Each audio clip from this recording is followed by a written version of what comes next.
Hey guys, back at it. This is day 152 in my 1 year daily diary challenge.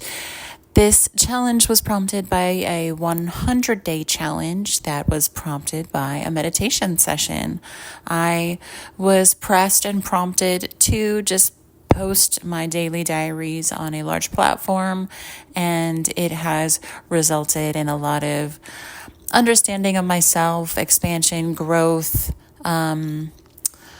just acceptance of who I am and my authenticity. So with finishing the 100 days, I decided to continue and go the full year and see the progress I've made in a year and the changes I've had come through and the different opportunities that have popped up. And I really love that everybody is supporting me by listening and liking and commenting and subscribing. So I only ask if you would love to support me to do those things.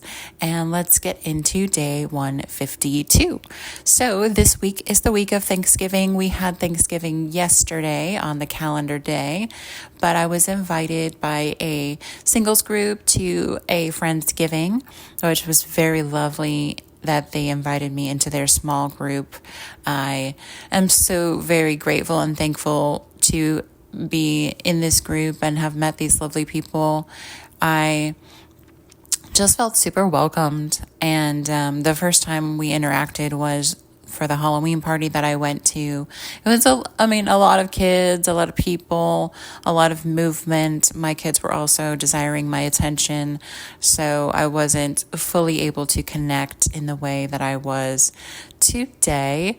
So the morning was really chill. I just did my normal routine, which has been a lot easier just because I haven't had those breaks of taking the kids to school and coming home and taking them to school and coming home. So I've been able to just wake up and immediately go into my routine of vibration, plate therapy, sauna. I was able to do my compression, my grounding, my trampoline. I was able to just get some stuff done. I had needed to go to the thrift store and drop all of my bags off. I had needed to get some gas in the car. I needed to take a return to Whole Foods.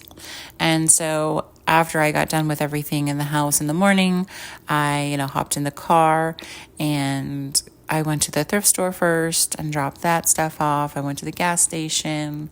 I went to Whole Foods. And while I was at Whole Foods making my return, I decided to get a thing of kombucha and a thing of coffee.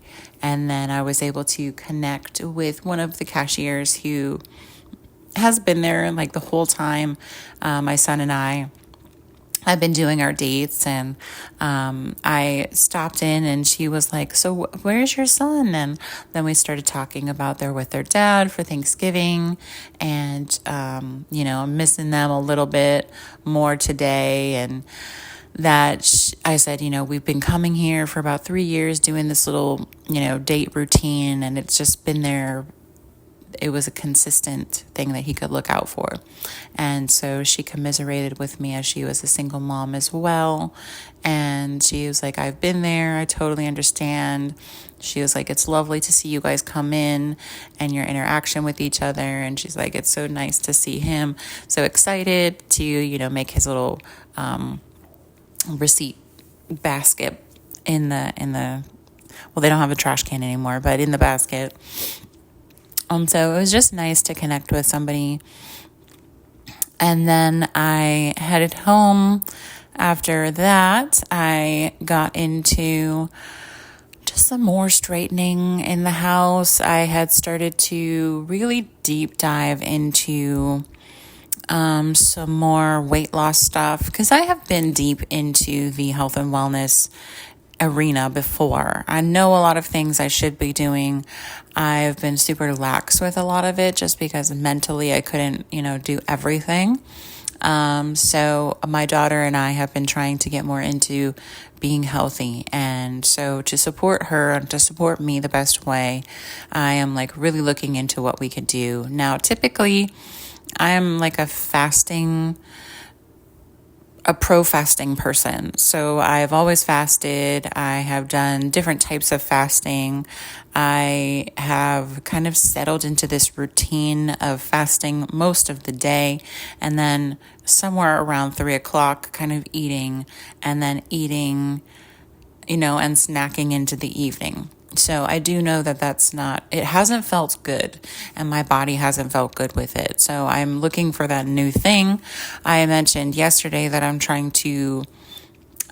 planning on eating with the sun. So eating my heaviest meal probably around noontime when the sun is at its highest, eating lighter meals maybe in the morning, and then with my kids when they come home, eating something before the sun goes down. So I'm going to talk to my daughter about doing that with me and sending her some stuff to school. I've also, talked to my son about what he might want me to pack for him since he's really unhappy with the school meals that they have. And he hardly eats anything when he's at school.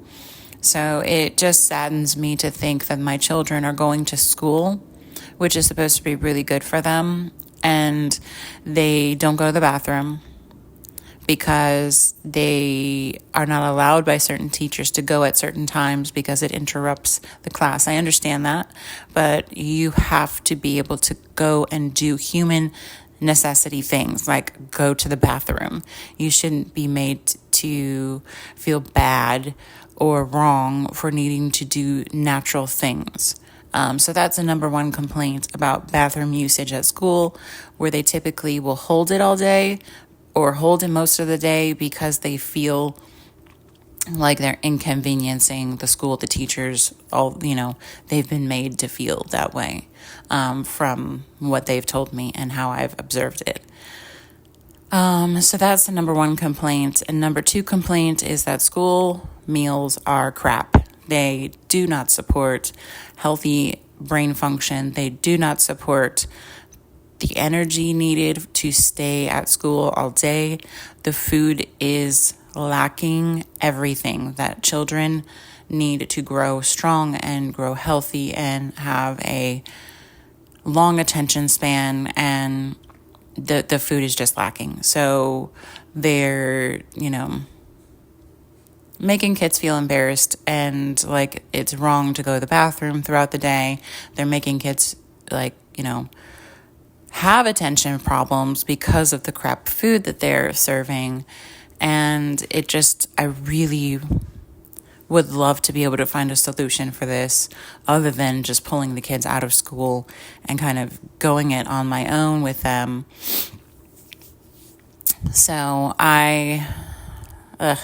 that's a big whole thing all on its own. Anyway, so how I got onto that was that talking about being more healthy, trying to get them things that they can pack and bring to school with them that's going to support them through their day, help their, attention, help their brain function, help, them to thrive, not deteriorate and not be, called ADHD or any of those things. Because if you give kids empty carbs and sugars and things that are lacking, their bodies are naturally going to go up and down, up and down, up and down. Anyway, so supporting our health, supporting their growth, supporting my health and my daughter's health, and just trying to put more activity in our lives. But let's get on the bikes, let's do yoga, let's do some dance party stuff, let's get out in the field and do some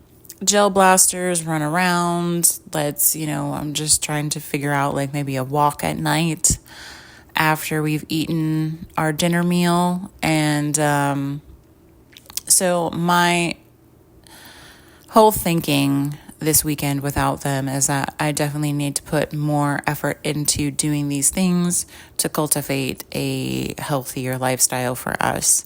And that's just going to be what I'm doing.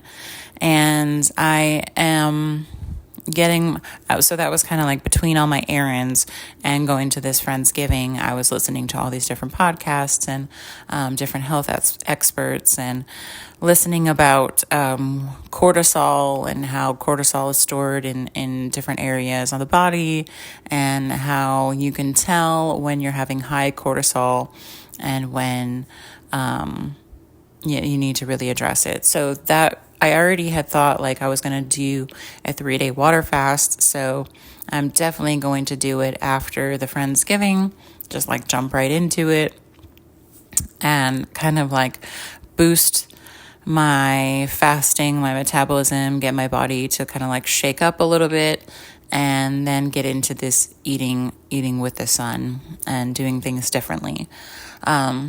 So it's going to be different because I'm not used to eating in the morning or the afternoon, but I'm going to get myself in that cycle by jump starting things with that 3-day water fast. So got my stuff ready for the Friendsgiving. I checked in with the kids, and they're making their way back to North Carolina. So they're traveling, and I got myself to the Friendsgiving. I brought my cranberry sauce. I brought some tarot cards just in case. And it was kind of nice to get to know everybody a little bit better. And that was a lot of fun.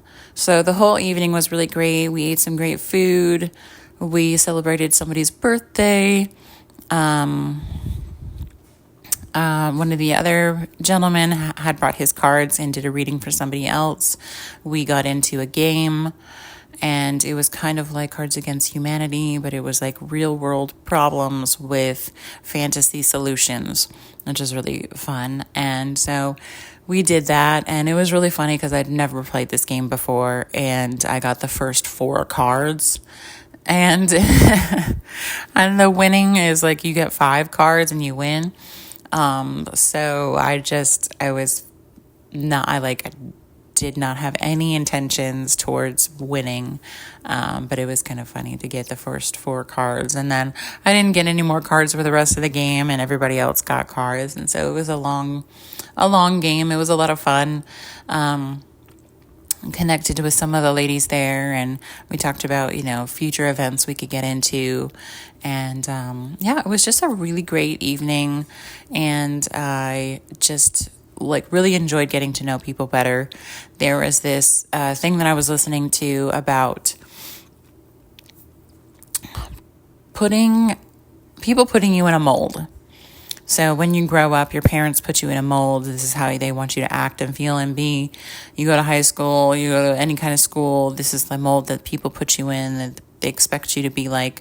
But every new group of people that you engage with is a new opportunity for you to change that mold, for you to experiment and explore a new you.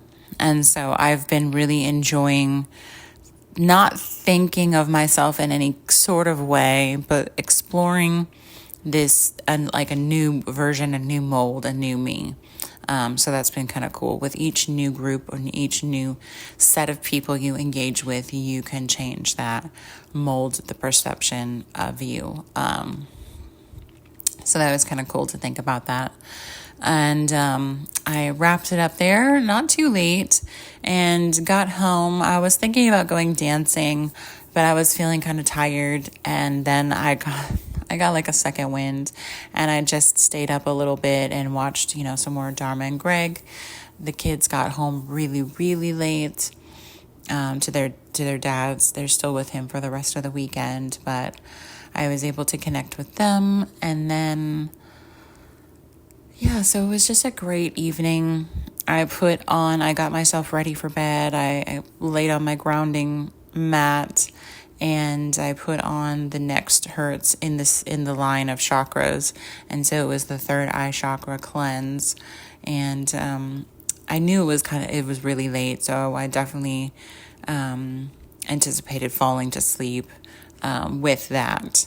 And it's been great. I've been feeling really good doing these chakra cleanses, and I've been listening to some some really awesome meditative music that has just inspired me to go more inward, and when I'm meditating, to just focus on meditation. And it's 111 on my clock right now as I'm saying that. Focus on that meditative aspect and not focus, like not be hyper focused on all the, maybe I'll reframe that. My mind feels clearer. It doesn't feel as busy. And when I go into these meditations and I'm listening to this music, it's helping me still continue to be clear. And if a thought comes up, I'm able to just accept that thought, like give it gratitude for coming to me, and then release it. And so it's been really cool, this different aspect, where I remember before when I would meditate, I would just sit there and it would be like, okay, you got to take out the trash. Okay, you have a book you need to return to the library. You need to get gas in the car. And it would just be like these different thoughts that would pop into my mind that were not very important in that moment. And they were not important in the grand scheme of things. And if I gave my attention to them during meditation, it wouldn't change the fact I still had to do it later. So I've had less of that and more of these thoughts coming to me about, like a thought will come about my kids of my intentions of like doing these playful, fun things with them. And I give it its space. I think like I'm grateful for wanting to move in that space with them and, release it. And so, I don't know, it's just been really amazing. So I will wrap it up here because we have gone over a little bit. Like I said, I try to keep these around 10 minutes or less. And then sometimes I just go way over, but it's all good because I'm just following my intuition. I am 100% real, raw, uncut, unedited. These are just daily diary audio entries that I'm literally just hitting record, talking, and then when I feel like I've gotten everything out that I needed to for the day, then I wrap it up. And I thank you guys so much for supporting me by listening, by liking, commenting, sharing, subscribing, and hitting the notification bell so you know what is coming up and when. I do appreciate you guys, and I'm so grateful and thankful, especially in this week of Thanksgiving. I really do appreciate everybody for being here, and I pray and bless your day, that it's amazing. I will catch you guys tomorrow. Peace.